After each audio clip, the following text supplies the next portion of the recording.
Alright, ladies and gentlemen, I'm here on the show, and I'm here to recap last night's Friday Night Smackdown. I'm doing it here Saturday at like 2 o'clock. I just didn't feel like doing the recap last night. I was just too tired after I got done with the Dodger game. But let's get into Smackdown. I want to talk about from last night, because I thought it was a pretty decent show.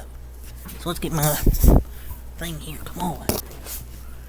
Okay, so we start the show basically recapping SummerSlam. This is the show after SummerSlam, and this felt like a Triple H show, in my opinion. This really felt like another Triple H show, just like Monday Night Raw. I didn't recap Monday Night Raw. I don't think, yeah, I didn't. But I watched the show, and it was like a Triple H show. And this one felt like a Triple H show as well. And I'll explain why. The women started the show with like a 10-minute match with Asuka and Charlotte. If Vince McMahon had that, that would have been like 2 or 3 minutes max. You had the storyline with Theory and Santos as being extended to Payback, so where Santos can get some payback on Theory, as we'll talk about in this review. And Styles and Cross went like a good solid 10 minutes and a good match. That's why, in my opinion, this felt like a Triple H show.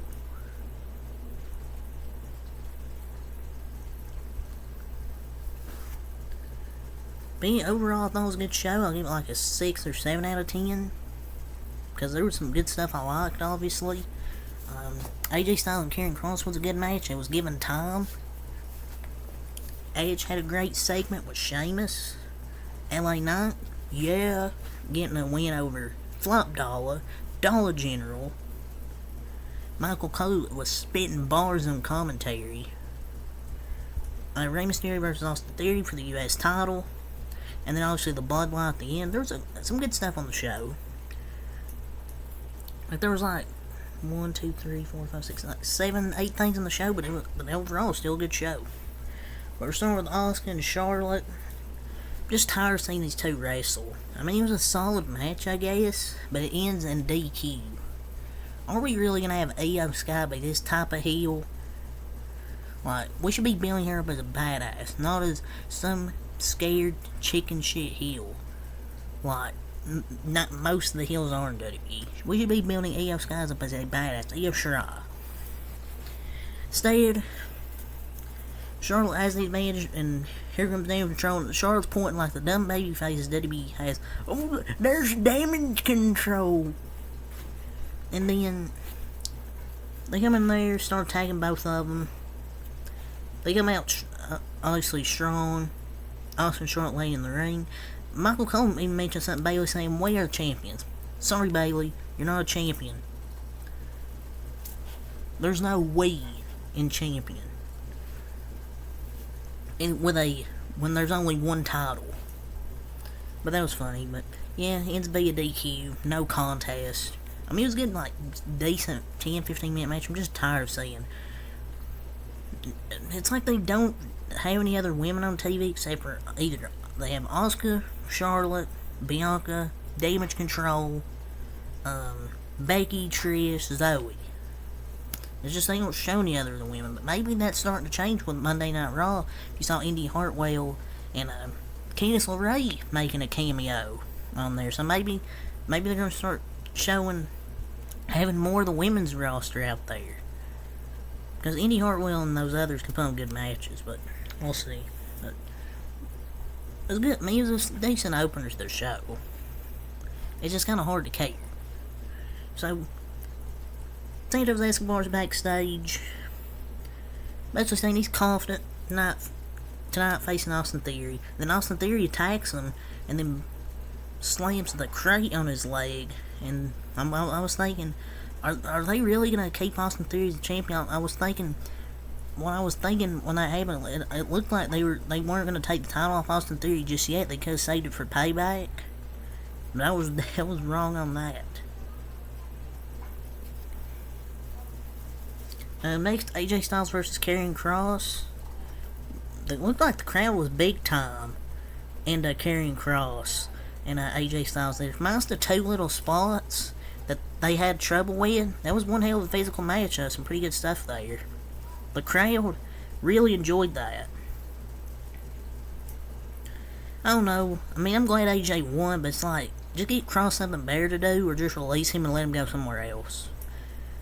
But when AJ's involved, he puts on good matches, and that was probably Karrion's best match so far. Despite one or two hiccups, it was a good match. But Calgary loves them some wrestling.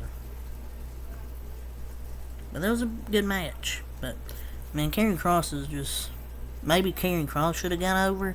He probably needed the win more, but other than that, I loved that match. Probably the best match they had yet, outside of like those two spots. Next, Edge comes out. He wasn't even scheduled to come out there. He wasn't even advertised, but we're gonna have a match next week. Sheamus and Edge, and I'm interested. I'm invested. I'm sold. Sheamus versus Edge in Toronto next week for the first time ever. Like, I'm sold on this. Sheamus never has a bad match. The reason he says, then this isn't just to say it for the sake of saying it. He puts on banger after banger after banger after banger. One of the most consistent wrestlers ever in WWE, and Sheamus. That's why he puts on banger after banger after banger after banger. And the crowd should be amazing for Edge next week in Toronto. Sheamus and Edge, that's going to be a banger. And Sheamus is a world-class act. That was a fun segment. I mean, showing Sheamus on the little girl bike was funny. But yeah, but it's just matches like this. You love it. I can't wait to see this next week on Smackdown. That segment was incredible. And Edge even called Butch Pete Dunne. Or said Pete. So yeah, that was maybe a little botch, I guess. But what a promo by both, and after that story they told, there's no better opponent for Edge than Sheamus next week in Toronto. Maybe it could be Edge's last match. We'll see. LA Knight versus Top Dollar. LA Knight wins in 2 minutes. If you blink, you miss this. But yeah, he gets the win. And can Top Dollar just get released? They can keep Ashante Dawson and B-Fab. B-Fab look good. She looked good. But Top Dollar, yeah, you can go Flop Dollar, Top Dollar, Dollar General. Rey Mysterio versus Austin Theory for the United States Championship. Santos Escobar comes out, but Austin Theory with a little sneak attack to the knee again. But Adam Pearce wasn't going to let him get off that easy. Rey Mysterio will take on Austin Theory for the US title. So Rey Mysterio wins here, and like, I like Rey Mysterio, but why did it have to be Rey Mysterio take the title off him? Maybe he wants it to be a bigger deal when Santos Escobar wins instead of just taking on a random episode of Smackdown. But so we have 3 weeks to determine the number 1 contender for the United States title and a man who lost in the finals. So you're basically telling me a loser of the Invitational wins the championship. How does that make sense? It wins the United States title. So do they plan on turning Escobar heel? Is he hurt? Or is it neither of those things? If so, why was that not Santos' moment? Are they planning on turning him heel? I mean, is he hurt? If it's not either of those, why was that not Santos Escobar moment? Why did we have to have Rey Mysterio win the freaking belt? Maybe he's going to put over Santos at the pay-per-view. But I'm actually thinking maybe Grayson Waller, because now he's going to have Rey as his guest on his show next week, so maybe Grayson Waller, Rey Mysterio? I don't know. I mean, I'm not mad Rey won, but I still feel like it should have been Santos' moment. The only way I can make sense of this is that Rey was supposed to win last week, but got genuinely hurt, so maybe. But I don't know. I don't know. It just feels like they waste their time with the qualifying matches. But yeah, next week at the Bloodline segment. And basically the highlights of this was basically Jey Uso saying he's out after he super kicked Jimmy. And he says he's out of the Bloodline, out of SmackDown, and out of WWE. So it looks like the seeds are planning for this to be dragged out till WrestleMania. Like reports have stated. But man, Jimmy did it to stop Jey from becoming Roman. Why didn't they just do the jealousy route, saying he was jealous instead of saying, oh, he wanted to stop Jey from becoming Roman, become like the next tribal chief, be like Roman. Like, I didn't expect that, but maybe they're just gonna let this cool off. I don't know. But people are genuinely starting to become pissed with this story. Coming out of SummerSlam, people were mad. I feel like people are gonna get even more mad because I didn't. I mean, I'm glad they gave an explanation, but it wasn't a good one. It wasn't a good one. It just wasn't a good explanation for me. I feel like they're just forcing this down our throats till WrestleMania.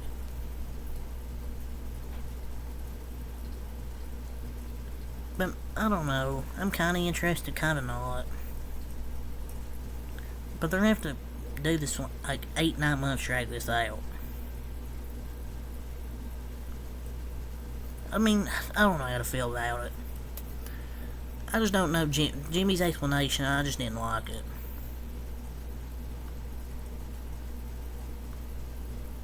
But whatever.